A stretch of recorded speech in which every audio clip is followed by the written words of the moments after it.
जीवन में प्रेम के मौके आते हैं। तुम सोचते हो परमात्मा तुम्हें प्रेम देगा, प्रेम नहीं, प्रेम करने का मौका देगा।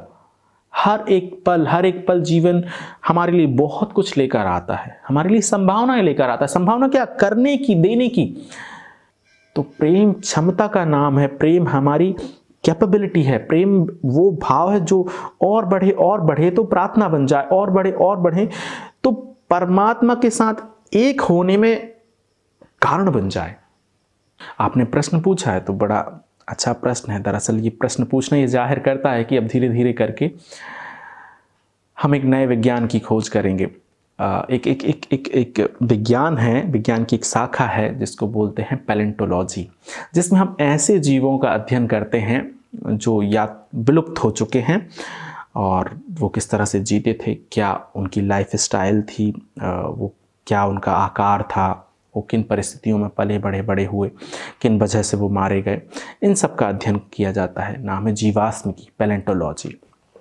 मुझे लगता है कि कुछ एक समय में शायद विज्ञान की एक शाखा और खोलनी पड़ेगी जिसमें हम इंसान के उन मनोभावों का अध्ययन करेंगे जो विलुप्त हो गए। कौन से मनोभाव होंगे? प्रेम होगा, करुणा होगी, दया होगी, धीरे धीरे करके विलुप्ति की कगार पर है। तभी हम इस बारे में बात कर रहे। यदि प्रेम करना आम होता, हर कोई प्रेम कर रहा होता, तो क्या हम इस बारे में बात कर रहे होते? नहीं कर रहे होते। हम धर्म के बारे में बात करते हैं, शुद्धतम धर्म के बारे में बात करते हैं। इसका मतलब ही है कि धर्म खो रहा है। हम प्रेम के बारे में बात करते हैं, हम रिलेशनशिप के बारे में बात करते हैं। इसका मतलब ही है कि शायद अब हम बेहतर संबंध नहीं बना रहे हैं, या हमारे संबंध जो हैं वो प्रेम पर निर्भर नहीं हैं, महत्वाकांक्षा पर निर्भर हैं। इसीलिए हम बात करते हैं कि कैसे शुद्धतम रिश्ते बनाए जाएं। तो मैं एक कहानी कहता हूँ, उससे हम समझने की कोशिश करेंगे कि शुद्धतम प्रेम क्या है, कैसे तुम्हारा विशाल हृदय ही तुम्हें प्रेम की और क्षमता बढ़ाता है और प्रेम में तुम्हारे विकास करता है।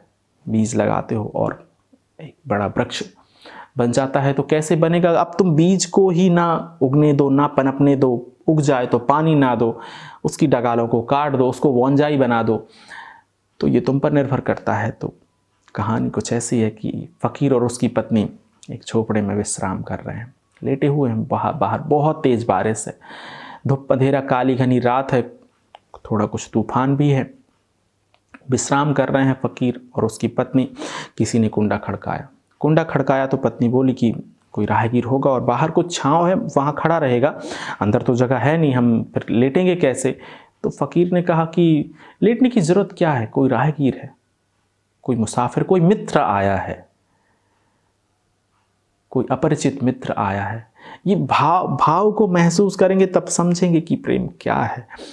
कोई अपरिचित मित्र आया है, अभी लेटे हैं, फिर बैठ जाएंगे, कुछ देर की बात है, बारिश बंद हो जाएगी और फिर कब तक बाहर खड़ा रहेगा।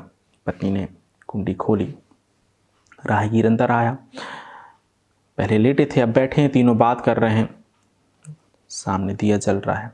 बातचीत करते करते कुछ समय बीता, फिर से किसी ने कुंडा खड़काया तो जो अभी राहगीर आया था उसने बोला कि बाहर कुछ जगह है, कोई राहगीर होगा, बाहर तो कुछ जगह है, अंदर तो हम जगह नहीं है, हम कैसे बैठेंगे, तो थोड़ी देर बारिश बंद हो जाएगी, चला जाएगा।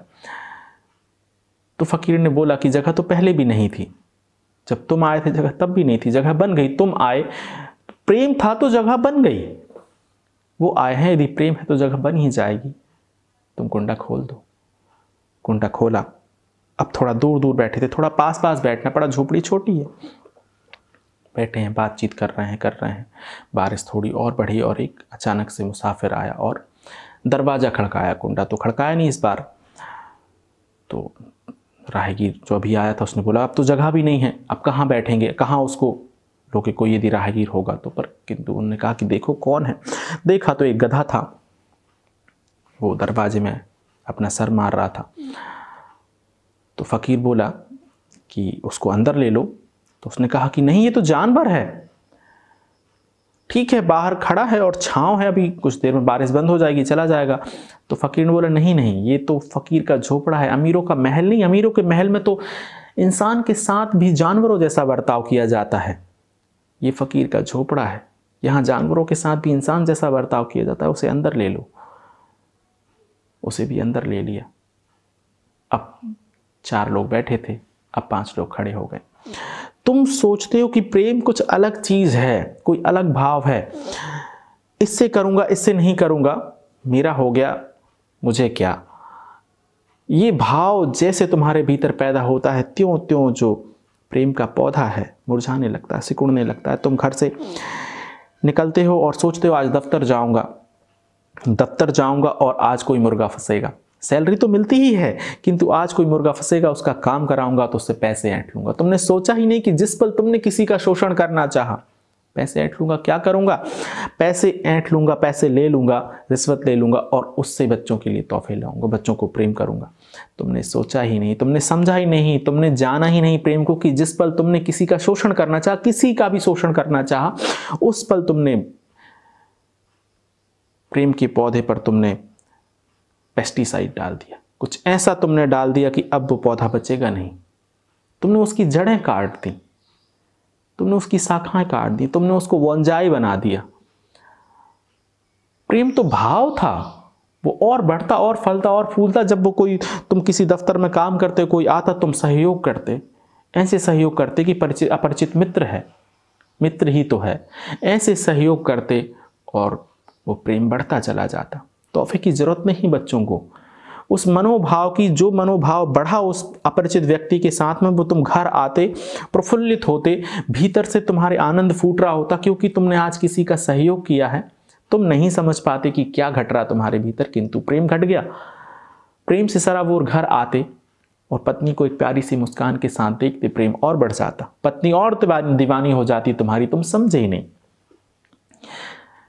जीवन में प्रेम के मौके आते हैं, तुम सोचते हो परमात्मा तुम्हें प्रेम देगा, प्रेम नहीं, प्रेम करने का मौका देगा। हर एक पल जीवन हमारे लिए बहुत कुछ लेकर आता है, हमारे लिए संभावनाएं लेकर आता है। संभावना क्या? करने की, देने की।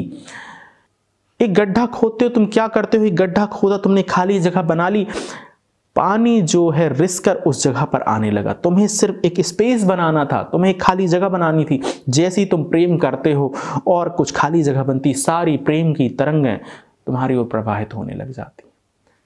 तुम प्रेम किसी को करोगे उसका भला होगा, ऐसा नहीं है। प्रेम तुमने किया और तुमने अपना भला कर लिया, तुम तर गए, तुम मुक्त हो गए, तुम परमहंस हो गए।